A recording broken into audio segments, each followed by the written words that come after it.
John 19. Then Pilate took Jesus and had him scourged.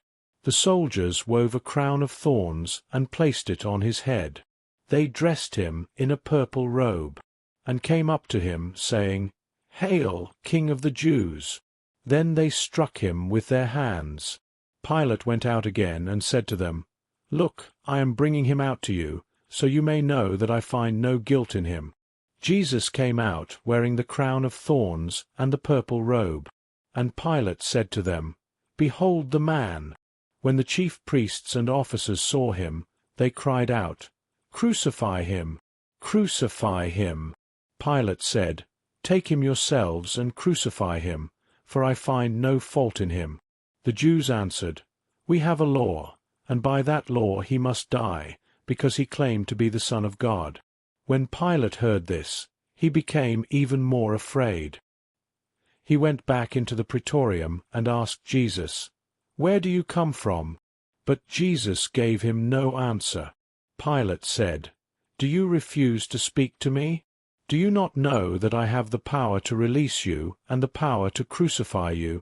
Jesus answered, "You would have no power over me unless it had been given to you from above. Therefore, the one who handed me over to you has the greater sin." From then on, Pilate tried to release him, but the Jews shouted, "If you release this man, you are not a friend of Caesar. Anyone who claims to be a king opposes Caesar."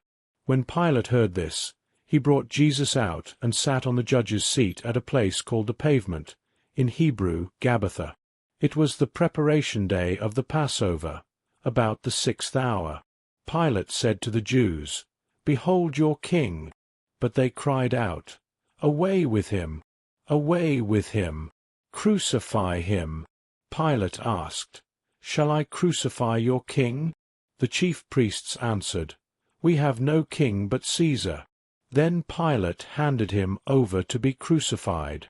So they took Jesus. Carrying his own cross, he went out to the place called the Skull, in Hebrew Golgotha. There they crucified him, and with him 2 others, one on each side, and Jesus in the middle. Pilate also had a sign written and placed on the cross, "Jesus of Nazareth, the King of the Jews." Many Jews read this sign, because the place where Jesus was crucified was near the city. It was written in Hebrew, Latin, and Greek. The chief priests of the Jews said to Pilate, "Do not write, 'The King of the Jews,' but that he said, 'I am the King of the Jews.'" Pilate replied, "What I have written, I have written." When the soldiers crucified Jesus, they took his garments and divided them into 4 shares, one for each soldier. But his tunic was seamless, woven in one piece from top to bottom. So they said to one another, "Let us not tear it, but cast lots for it, to see whose it shall be." This fulfilled the Scripture, "They divided my garments among them, and for my clothing they cast lots." Standing near the cross of Jesus were his mother's sister, Mary the wife of Clopas, and Mary Magdalene. When Jesus saw his mother and the disciple whom he loved standing there, he said to his mother, "Woman, behold your son." Then he said to the disciple, "Behold your mother." From that hour the disciple took her into his home. After this, knowing that all things were now accomplished, and to fulfill the Scripture, Jesus said, "I thirst." A jar of sour wine was there, so they soaked a sponge in it, put it on a hyssop branch, and held it to his mouth. When Jesus had received the sour wine, he said, "It is finished."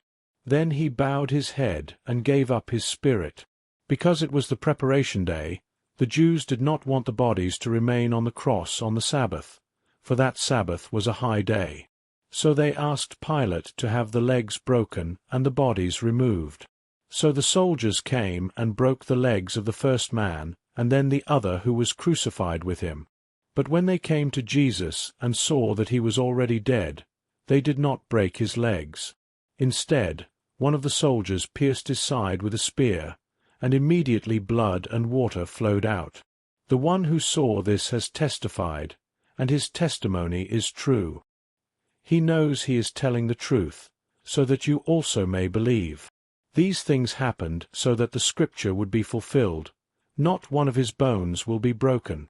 And another scripture says, "They will look on him whom they pierced." Afterward, Joseph of Arimathea, who was a disciple of Jesus, but secretly for fear of the Jews, asked Pilate to let him take away the body of Jesus. Pilate gave him permission, so he came and took the body. Nicodemus, who had first come to Jesus by night, also came, bringing a mixture of myrrh and aloes, about 100 pounds.